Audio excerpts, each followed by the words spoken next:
Hello, beautiful. Thank you so much for coming. So today we are going to be doing a in-depth prep. So I'm going to start out with showing you that you want to make sure on your practice hand that the flesh part is all the way pushed up.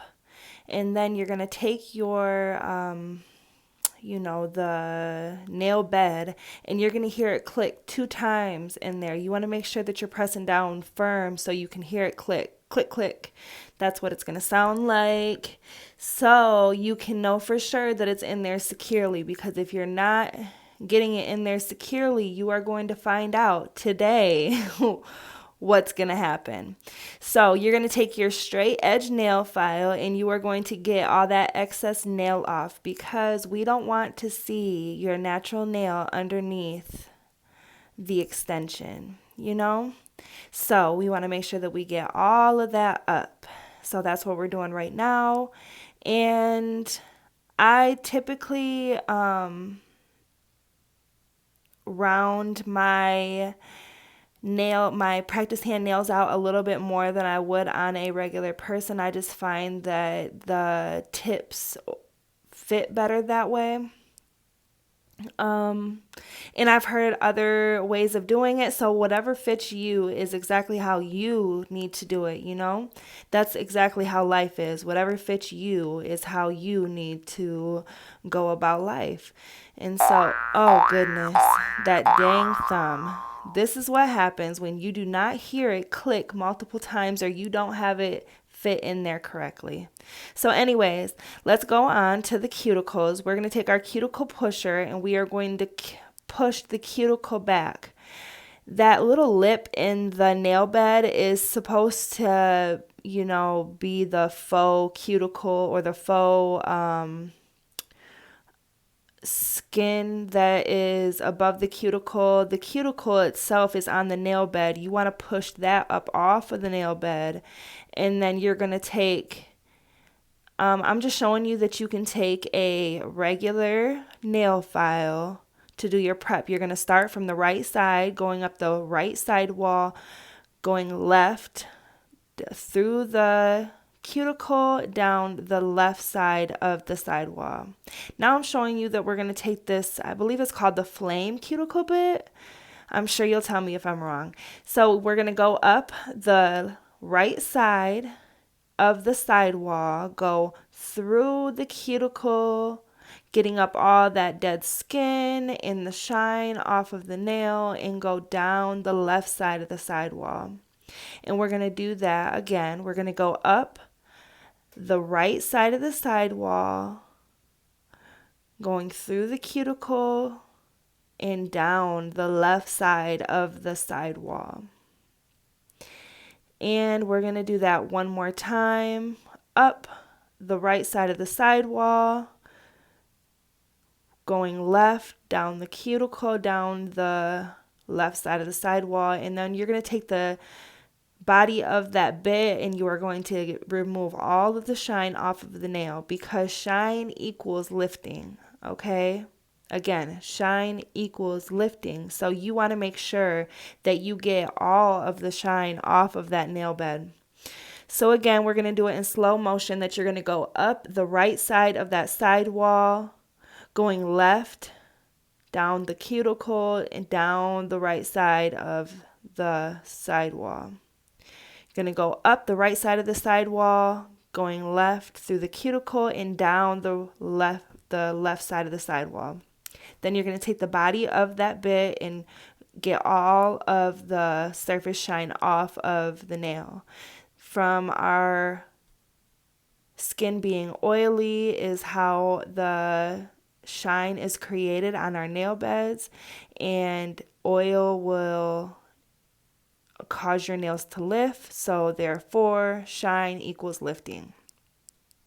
So if you have to go back and if you see little patches of shine, go back and get them, because again, shine equals lifting. And so you want to make sure that every little piece of shine is off, even if that takes a little bit of extra time. Sometimes you need to be meticulous with parts of, your nail service, and prepping is definitely one of them. So you're going to go, and I'm going to show you now that you can take a mandrel bit and put your sanding band on it.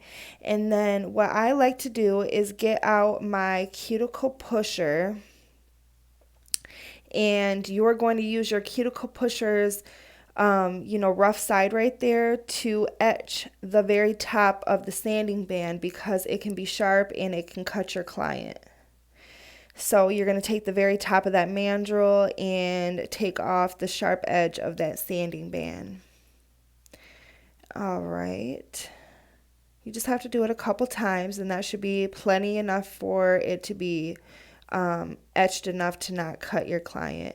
So again, you're going to go up the right side of your sidewall, going left through the cuticle and down the left side of the sidewall.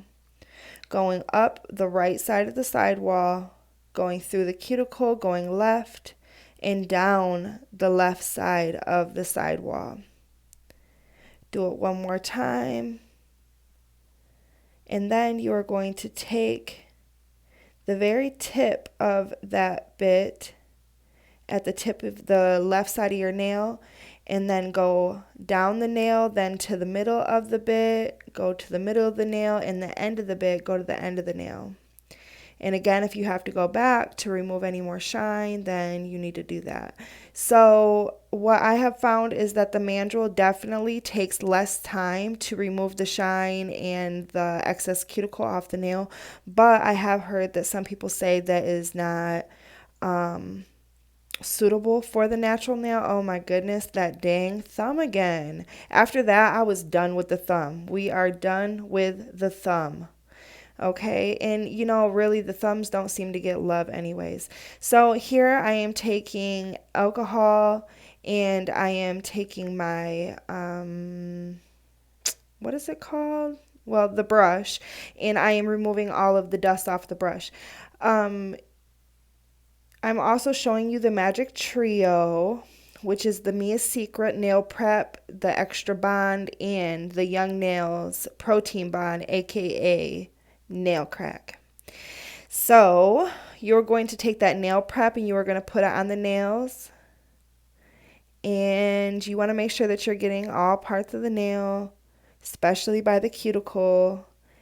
And I'm also going to show you that you can take a mixture of alcohol and acetone, which is basically what those products are anyways, and you can use that. You can get a non-lint wipe and put that on there and scrub the surface of the nail with that. And then you don't have to spend any of your money. So that's what we're going to do for those two nails. And then we are going to take the Mia's Secret nail primer. We are going to put that on all 10 nails, but in this case 4. And then we are going to go around through all those nails by the end of that other hand. This hand would be dry, so then you are going to put on another coat.